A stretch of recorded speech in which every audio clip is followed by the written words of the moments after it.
ఈరోజు దేవుని వాక్యం మే నెల 6వ తారీఖు మంగళవారం 2025 సంవత్సరం.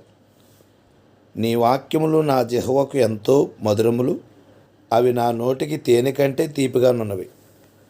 కీర్తనలు 119వ కీర్తన 103వ వచనం.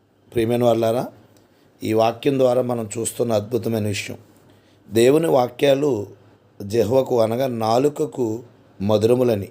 రుచి చూసేది నాలుకే కనుక నాలుకకు దేవుని వాక్యము మధురములని, అవి నోటికి తేనె కంటే తీపిగా ఉన్నవని. అంటే దేవుని మాటలు జుంటె తేనె దారుల కన్నా మధురమైనవి. జ్ఞాపకం చేసుకోండి. ప్రార్థన చేద్దాం. ప్రేమగల తండ్రి, మీరిచ్చిన మంచి ఉదయాన్ని బట్టి కృతజ్ఞతలు. విదేశీ స్వదేశీలను దీవించి అందరికీ ఆరోగ్యం ఇవ్వండి. యేసుక్రీస్తు వారి పరిశుద్ధ నామమున అడుగుచున్నాం మా ప్రియ పరలోకపు తండ్రి. ఆమెన్. అందరికీ వందనములండి.